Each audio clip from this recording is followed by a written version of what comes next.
Ninth जो मेरे subscribers हैं सारे और अब क्लास 10th में आ रहे हैं, अब तो पढ़ाई शुरू कर ही दी होगी 10th क्लास की या नहीं की है। चलो अब पढ़ना शुरू कर दो, ठीक है बच्चों।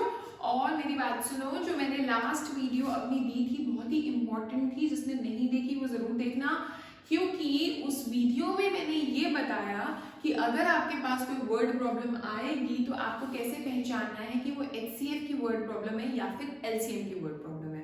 आप सोच लोगे क्यों, इसमें कौन सी बड़ी बात है, क्योंकि छोटी क्लासेस में भी हमने यही सब कुछ किया है कि मैक्सिमम वर्ड आ जाए तो वो HCF की है, मिनिमम वर्ड आ जाए तो वो LCM की है, और लीस्ट आ जाए तो LCM, हाईएस्ट आ जाए तो HCF। नहीं बच्चों, अब ये ऐसे काम नहीं चलेगा।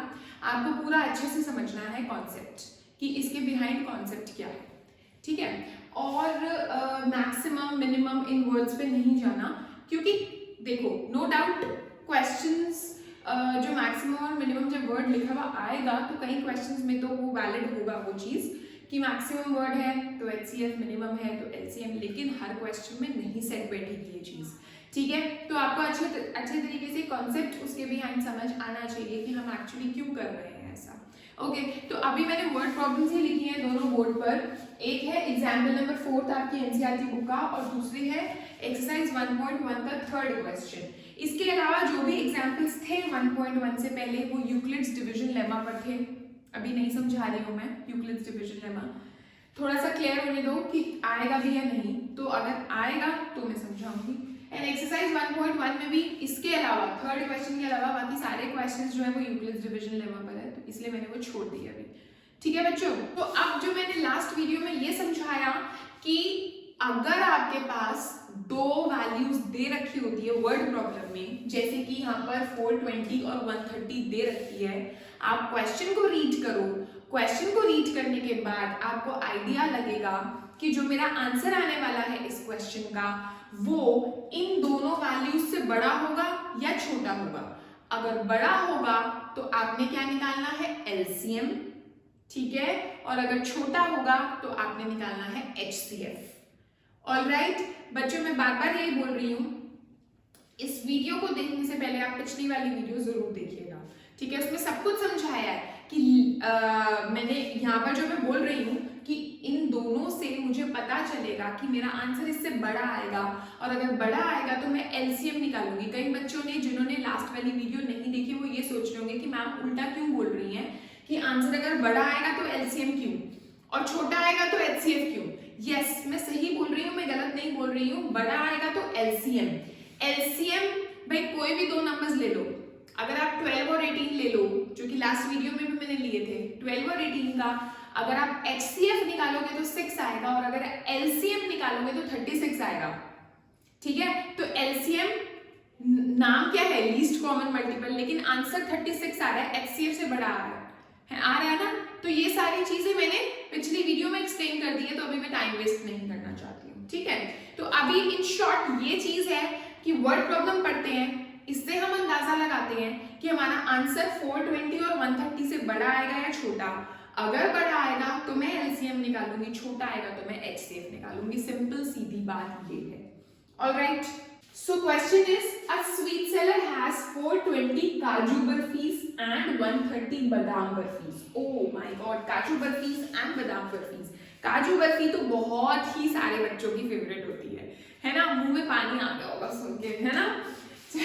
She wants to stack them in such a way that each stack has the same number and they take up the least area of the tray.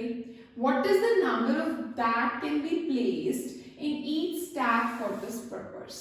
देखो, जब आप स्वीट्स लेने जाते हो तो जब स्वीट्स लेने हम जाते हैं तो हम वहाँ देखते हैं ना कि ट्रे में बहुत सारी बर्फीज रखी हुई होती है एक लाइन में, है ना। जैसे मैं ट्रे बनाती हूँ, फॉर एग्जाम्पल ये मैंने एक ट्रे बना दी, ठीक है। ऐसे यहाँ पर बर्फीज रखी हुई है ऐसे एक लाइन में, ऐसे, है ना, रखी होती है ना। फिर मैं ये बोलती हूँ कि भैया ये वाली जैसे मान लो ये काजू बर्फीज है, ये काजू बर्फीज, फिर मैंने यहाँ पर ये भी काजू बर्फीज, ठीक है। ये मेरा क्या बन रहा है, ये स्टैक है, ये क्या है, ये एक स्टैक हो गया, ये पूरा, ये एक लाइन है, that means this is called one stack. ये दूसरा स्टैक है, ठीक है। अब मैं लिखूंगी बादाम बर्फीज, जैसे बी बी, ये भी। अब ये बोल रहे हैं कि जो आपके, उन्होंने बोला each stack has the same number of barfis. तो इसका क्या मतलब है कि अगर ये वाला जो एक स्टैक है इसमें अगर 10 बर्फीज हैं तो दूसरे स्टैक में भी 10 होगी, तीसरे स्टैक में भी 10 होगी। अगर एक में 40 है तो दूसरे में 40 होगी, तीसरे में 40 होगी। ये मतलब है उनके कहने का, ठीक है। हर एक लाइन में सेम नंबर ऑफ बर्फीज होनी चाहिए एंड उनको they take up the least area of the track. और इस तरह से अरेंज करो बर्फीज को कि ट्रे का लीस्ट एरिया ऑक्यूपाई हो। जो बच्चे का एरिया वो कहीं और यूज करना चाहता होगा, कुछ और मिठाई रखना चाहता होगा वहां पर, है ना। तो बोल रहे कि लीस्ट एरिया ऑक्यूपाई हो, कि मतलब काफी सारा बच जाए कि मैं उसको किसी और चीज को रखने के लिए मैं उसको यूज कर सकूं। ठीक है, दिस इज द क्वेश्चन। निकालना क्या है कि what is the number that can be placed in each stack for this purpose. कि एक स्टैक में ये चीज ध्यान में रखते हुए कि ट्रे का लीस्ट एरिया यूज हो और हर एक स्टैक में सेम नंबर ऑफ बर्फीज हो। तो एक स्टैक में ये चीजें ध्यान रखते हुए एक स्टैक में कितनी बर्फीज वो रख पाएगा या रख पाएगी, व्हाटएवर। ठीक है, तो इसके लिए अब आप ये देखो, अगर मैं उस लॉ से समझाऊं जो मैंने आपको पिछला वाला वीडियो में बताया कि 420 की एक स्टैक में कितनी बर्फीज आनी चाहिए, ये है ना क्वेश्चन। एक स्टैक में क्या 420 से ज्यादा बर्फीज या 130 से ज्यादा बर्फीज में रख सकती हूँ? मेरा आंसर जो होगा क्या 420 और 130 से ज्यादा आ सकता है? नहीं आ सकता, ऑब्वियसली, है ना। तो साफ साफ समझ आ गया कि मुझे HCF निकालना है, मुझे LCM नहीं निकालना। ठीक है, आई बात समझ में। तो ये वाला जो लॉ है ये आपका बहुत यूज लॉ, ऐसा कई बुक्स में नहीं लिखा हुआ, लेकिन आपको बहुत हेल्प मिलेगी क्वेश्चंस को पहचानने में कि वो HCF का क्वेश्चन है या LCM का। ठीक है, तो इसमें हम क्या करेंगे, HCF निकालेंगे ऑफ 420 एंड 130। ठीक है, अच्छा अब HCF निकालने का मेथड, एक तो यूक्लिड्स डिवीजन लेमा था जो कि मैं नहीं समझा रही, मैं प्राइम फैक्टराइजेशन से बताती हूँ आपको। 420 के फैक्टर्स निकालते हैं, क्या होंगे 5 8 जा 40, फिर 7 1 जा, फिर 3 4 जा और फिर 2 2 जा, कितने हो गए 5 into 7 into 3 into 2 का 2 की पावर 2। उसके बाद है 130, थोड़ा सा हम क्लियर लिखते हैं, 2 5 into 7 into 3 into 2 की पावर 2। ठीक है, फिर है 130 मतलब 5 2 जा और 5 6 जा और फिर उसके बाद 13 2 जा। ठीक है, तो ये आ गया मेरा 5 into 13 into 2। मुझे HCF निकालना है। HCF निकालने के लिए क्या होता है, हम कॉमन देखते हैं फैक्टर्स, कॉमन कौन से हैं हमारे। ठीक है, कॉमन ही लेने होते हैं हमको। और अगर जैसे यहाँ पर 2 की पावर 2 है और यहाँ पर 2 की पावर 1 है तो आप 2 की पावर 1 लोगे HCF में, लोएस्ट पावर लेते हैं। ठीक है, तो HCF क्या होगा, देखो 7 है कॉमन, नहीं है तो हम नहीं लिखेंगे HCF में। 13 है कॉमन, नहीं है तो 7 और 13 को भूल जाओ। 3 है कॉमन, दोनों में है 3, नहीं है भूल जाओ। 5 है कॉमन, यस कॉमन है, यहाँ पर भी पावर 1 है, यहाँ पर भी पावर 1 है तो 5 यहाँ पर ले लो, 5 की पावर 1 यहाँ पर ले लो। यहाँ पर 2 की पावर 2 है, यहाँ पर 2 की पावर 1 है, लोएस्ट पावर लो 2 की power 1, that means 5 into 2 which is 10। तो that means in each stack I can place 10 बर्फीज। इससे क्या होगा कि सारे स्टैक्स में सेम नंबर ऑफ बर्फीज होगी एंड लीस्ट एरिया ऑक्यूपाई होगा ट्रे का। ठीक है, अगर मैं इस क्वेश्चन को थोड़ा सा और मैं इसमें एक चीज और ऐड ऑन कर दूं, अगर तो आप NCERT बुक देखोगे तो इतना ही है क्वेश्चन। अगर आप RS अग्रवाल देखोगे तो उसमें एक पार्ट और ऐड कर दिया इस क्वेश्चन में कि how many such stacks will be formed, how many such stacks will be formed, कितनी स्टैक्स ऐसी फॉर्म होंगी, विल बी फॉर्म्ड मतलब कितनी लाइनें बनेगी बर्फीज की। ठीक है, तो उसके लिए मैं क्या करूंगी, उसके लिए हम क्या करेंगे, हमारा HCF क्या है 10 आ गया। ठीक है, ये मैं यहाँ पर डायरेक्ट लिख देती हूँ। HCF हमारा आ गया 10। अब मेरी बात सुनो, हमारे पास टोटल काजू बर्फीज कितनी है? 420 है। और हमारे पास एक स्टैक में कितनी बर्फीज हैं? 10 बर्फीज हैं। ठीक है, तो काजू बर्फीज के कितने स्टैक्स बनेंगे ये निकालने के लिए मैं क्या करूंगी? मैं करूंगी नंबर ऑफ स्टैक्स ऑफ काजू बर्फीज। कितनी लाइंस बनी काजू बर्फीज की? टोटल बर्फीज कितनी है काजू की? 420। ठीक है, और एक स्टैक में कितनी बर्फीज आ रही है? 10 आ रही है ना, तो 420 अपॉन 10 कर दो। 420 अपॉन 10 कर दो। इसका मतलब काजू बर्फीज के कितने स्टैक्स बनेंगी, कितनी लाइंस बनेंगी? 42 लाइंस बनेंगी। और एक लाइन में कितनी बर्फी होंगी? 10 बर्फीज होंगी, तभी तो 420 है टोटल काजू बर्फीज। ठीक है, इसी तरह से हम नंबर ऑफ स्टैक्स ऑफ बादाम बर्फीज अगर हम निकालते हैं तो वो कितनी होंगी? टोटल बादाम बर्फीज कितनी है?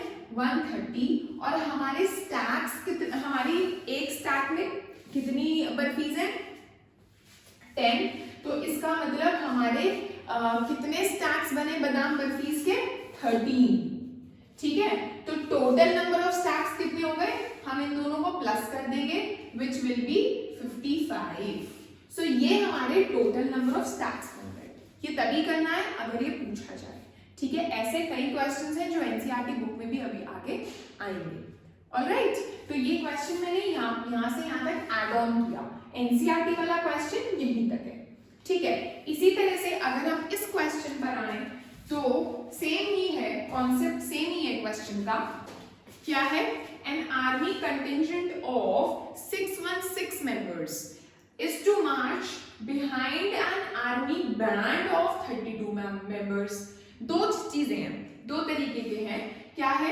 आर्मी बैंड है जिसमें कितने मेंबर्स हैं? 32। आर्मी कंटिंजेंट है जिसमें कितने मेंबर्स हैं? 616। ठीक है, दोनों ने मार्च करना है, दोनों ने परेड करनी है। ठीक है, the two groups are to march in the same number of columns। ये चीज है सोचने वाली। क्या मतलब है इसका? इसका ये मतलब है कि अगर मान लो 32 मेंबर्स परेड कर रहे हैं, कैसे कर रहे हैं? ऐसे, जैसे ऐसे, ये। ठीक है, और ये ऐसे कर रहे हैं। ठीक है, अब 32 मेंबर्स हैं। 32 मेंबर्स अगर कर रहे हैं तो 4 4 4 ये 8 होंगी, है ना? 4 2 8 4 3 12 16 ऐसे, ये 8 हो जाएंगे। 1 2 3 4 5 6 7 और ये 8। ये 32 का मेंबर्स हैं और ये परेड कर रहे हैं, मार्च कर रहे हैं। ठीक है, अब आर्मी कंटिंजेंट के जो 616 मेंबर्स हैं उनको इनके पीछे परेड करनी है, उनके पीछे। ठीक है, तो इनके नीचे लगाऊंगी मैं उनको, है ना? तो उनको भी उतने ही नंबर ऑफ कॉलम्स में अपने आप को अरेंज करना है जितने नंबर ऑफ कॉलम्स में 32 मेंबर्स ने अपने आप को अरेंज कर रखा है। दिस इज द क्वेश्चन, और वो तुमसे ये पूछ रहे हैं कि what is the maximum number of columns in which they can March. Maximum, ज्यादा से ज्यादा number of columns in which they can March. This is the question. Okay, तो सबसे पहले वही चीज सोचते हैं कि क्या जो नंबर ऑफ कॉलम्स होंगे वो इन मेंबर्स से ज्यादा हो सकते हैं? हो सकते हैं? नहीं हो सकते। ऑब्वियसली नंबर ऑफ कॉलम्स, क्या मैं बोल सकती हूँ कि 36 नंबर ऑफ कॉलम्स हैं जिसमें 32 मेंबर्स अपने आप को अरेंज कर रहे हैं? नहीं बोल सकती ना। तो ज्यादा तो आ ही नहीं सकता आंसर 32 से या 616 से। 32 से ही ज्यादा नहीं आ सकता, तो 616 से ज्यादा तो सवाल ही नहीं उठता ना, है ना? तो 32 से छोटा आएगा आंसर और 616 से भी छोटा आएगा आंसर। जब छोटा आंसर आता है तो हम HCF निकालते हैं, LCM नहीं निकालते। ठीक है, सेम मेथड अप्लाई हो गया। तो हमें क्या निकालना है? HCF। छोटा सा और एग्जांपल देखो, जैसे कि हमारे पास मान लो 8 तो थे ये वाले मेंबर्स, ये वाले आर्मी बैंड था, और 10 था कॉन्टिंजेंट वाले। ठीक है, अब इन दोनों को इस तरह से अरेंज करना है कि हमारे आर्मी बैंड तो आगे चले और कंटिंजेंट उसके पीछे चले। अब अगर आर्मी वाला बैंड इस तरह से है 1 2 3 4 5 6 7 8 इस तरह से है, तो क्या 10 मेंबर्स अपने आप को 4 कॉलम्स में अरेंज कर सकते हैं? ऐसे 1 2 3 4 5 6 7 8, फिर तो 9 10 आ जाएगा। इसको किसी और तरह से करते हैं। ये मान लो ये कंटिंजेंट वाले हैं, ये तो ऐसे हो जाएगा 1 2 3 4 5 6 7 8 9 10। तो हमारे सेम नंबर ऑफ कॉलम्स हुए ही नहीं, ये दो आर्मी कंटिंजेंट के मेंबर्स बच गए, है ना। तो इसका मतलब इस तरह से नहीं ऑर्गेनाइज कर सकते हम, है ना। तो अब क्या करेंगे, इसीलिए हम HCF निकाल रहे हैं। 8 और 10 का HCF जो होगा हम ओरली कर सकते हैं, 2 आएगा, है ना। अब अगर हम 2 करते हैं HCF, 2 नंबर ऑफ कॉलम्स, इसका मतलब 8 मेंबर्स अपने आप को किस तरह से अरेंज करेंगे? 1 2 3 4 5 6 7 8, ठीक है। इस तरह से किसने अरेंज किया? आर्मी गार्ड ने। अब पीछे क्या चलेगा? कंटिंजेंट वाले, यानी 10 1 2 3 4 5 6 7 8 9 10। तो ये हो गए ना arrange, same number of columns हो गए ना।